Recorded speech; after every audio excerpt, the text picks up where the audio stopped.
გათეთრებული მილიონები და ოფშორში გადარიცხული თანხა პასუხისგებაში ამიცემული შეპესე რუსმეტალის ფინანსური მენეჯერი და ბუღალტერი.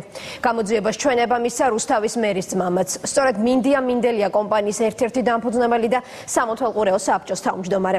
საქმის მასალების მიხედვით ირკვევა, რომ სილიკომანგანუმის ექსპორტზე მომუშავე კომპანია უკანონო შემოსავლების ლეგალიზებით იყო დაკავებული.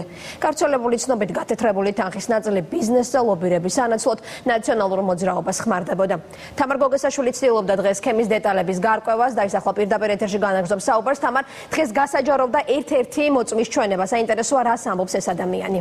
აღნიშნულ საქმესთან დაკავშირებით პროკურატურამ ინფორმაცია ჯერ კიდევ გუშინ გაავრცელა. დღეს კი საგამოძიებო უწყებამ საქმის ახალი დეტალები მოწმის ერთ-ერთი ჩვენება და თანაშაულებრივი სქემა გაასაჯაროვა. ერთ-ერთი მოწმე საუბრობს თუ როგორ გაქონდა რუსმეტალიდან თანხა ნაღდი ფულის სახით და ჩაქონდა ევროპის სხვადასხვა ქვეყანაში ოფშორული კომპანიის წარმომადგენელთან. ეს ის საწარმოა, რომლის მენეჯმენტსაც პროკურატურა 2,5 მილიონი ლარის გათეთრებას ედავება. გამოძიების ინფორმაციით შეპესე რუსმეტალი ექსპორტით მიღებული შემოსავლების ლეგალიზებას დანაშაულებრივი სქემით ახდენდა. შეპესე რუსმეტალი საზღვარგარეთ სილიკომანგანუმის ექსპორტისას დამალულ ფასნამაც ოფშორულ კომპანია ჰარმონ პრემიერში რიცხავდა. კომპანია ამ თანხას შეპესე რუსმეტალს სესხის სახით უბრუნებდა. სესხის გასტუმრების დანიშნულებით კი თანხა რუსმეტალიდან ნაღდი ფულის სახით გაედინებოდა. 2011 წელს შეპესე რუსმეტალიდან ოფშორული კომპანიის თითქოს და წარმომადგენელზე ნიკოლოზ ამბოკაძეზე ფიქტიური სესხის დასაფარად რამდენიმე ეტაპად განხორციელდა ფულის გაცემა 2,400,000 ლარის ოდენობით. თუმცა გამოძიებით ადგენილია, რომ ეს თანხა საქართველოდან არ გასულა და დარჩა ჩვენს ქვეყანაში, რითაც განხორციელდა ფულის გათეთრება. კომპანიის სალაროდან ნაღდი ფულის გადინებას ადასტურებს საქმის ერთ-ერთი მონაწილე ნიკოლოზ ამბოკაძე. თანხის კონვერტაციას მევახდენდი ქალაქ თბილისში მდებარე ვალუტის გადასახურდავებელ ჯიხურებში, თუმცა კონკრეტულად არ მახსოვს სად მდებარეობს ხსენებული სავალუტო ჯიხურები. ასევე არ მახსოვს ყოველ კონვერტაციაზე რაოდენობის თანხის კონვერტირებას ვახდენდი. კონვერტაციის შედეგად მიღებული თანხა მე პირადად სრულად გავიტანე საზღვარგარეთ, თუმცა საზღვარგარეთის ქვეყნებში შესვლისას საბაჟო გამშვებ-პუნქტებზე თანხის დეკლარირება არ მომიხდენია.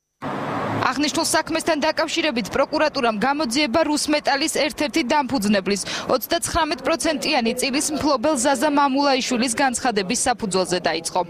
რეალურად ეს ილექებოდა, აქრჩებოდა ეს ფული, მაგრამ უკვე კომპანიიდან გატანილი ნაღდი ფული, რომელიც აქრჩებოდა და ნაწილდებოდა ზოგი პოლიტიკური საქმიანობისთვის, ზოგი ალბათ კერძო საქმიანობისთვის, მაგრამ იმის გამო რომ საბუთები დოკუმენტალურად ხომ უნდა გაეკეთება, აყალბებდნენ საბუთებს, თითქოს ეს ფული გავიდა და დაბრუნდა უკან.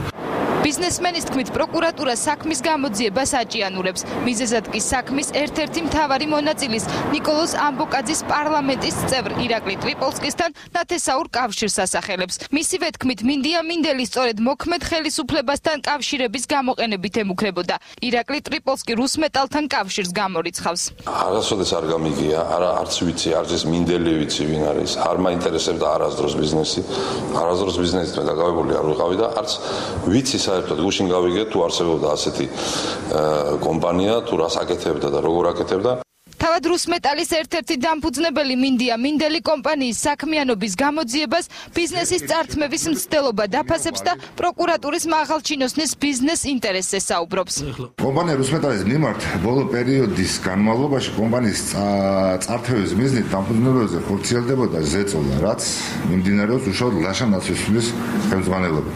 არანაირი კონკრეტული მტკიცებულება, არანაირი ფაქტი მე სრულად ვიცნობ საქმის მასალებს გუშინდელ ბრალდებასთან ბრალდებასთან დაკავშირებით საქმეში არ მოიპოვება.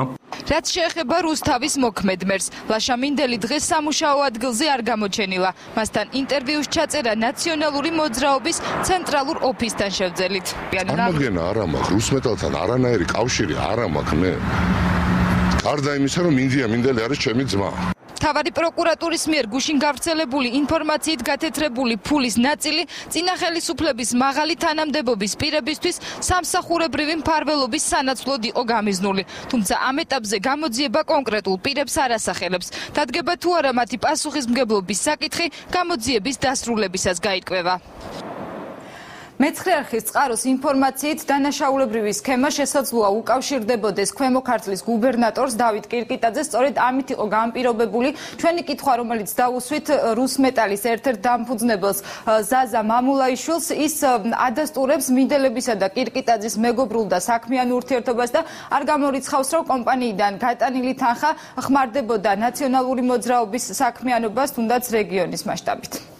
გამოძიების ინფორმაციით ეს თანხა, რომელიც რჩებოდა საქართველოში რეალურად არ გადიოდა საზღვარგარეთ, ხმარდებოდა ყოფილ ხელისუფლებას, კერძოდ ნაციონალური მოძრაობის მაღალჩინოსნებს და კულუარული ინფორმაციით ერთ-ერთი პირი იყო დავით კირკიტაძე, გუბერნატორი ქვემო ქართლის.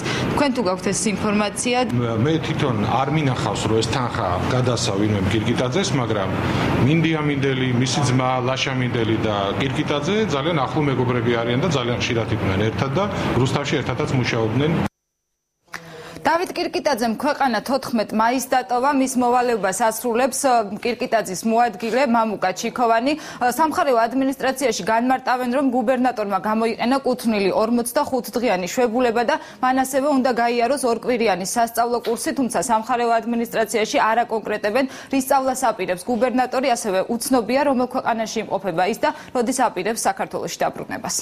ბატონ დავითი 14 რიცხვიდან გავიდა შვებულებაში, მის კუთვნილ შვებულებას გამოიყენებს, რომ ის საქართველოს კანონმდებლობის შესაბამისად 55 დღის განმავლობაში მას ეკუთვნის შვებულება. ერთია, რომ შვებულებაში ადამიანი თავისუფალია და თავისი არჩევანის მიხედვით, რამდენადაც ჩემთვის ცნობილია, ბატონ დავითი რამოდენიმე კვირიან, ორ კვირიან რაღაც სასწავლო კურსსაც გაივლის. საწავიდა რომელ ქვეყანაში ეს? ვერ გეტყვით, არ ვიცი. დავით კირკიტაძე ბოლო 9 წლის განმავლობაში კიდევ ერთი მაღალჩინოსანია, რომელიც სასწავლებლად საქართველოსთან საზღვარგარეთ წავიდა, რაც შეეხება გამოძიებას. გამოძიება გრძელდება და აღნიშნულ საქმესთან დაკავშირებით ბრალეულობის დადგენის შემთხვევაში ალბათ გამოძიება იმსჯელებს იმ პირების შესახებ, რომელთა ბრალეულობაც იკვეთება ამ სქემაში.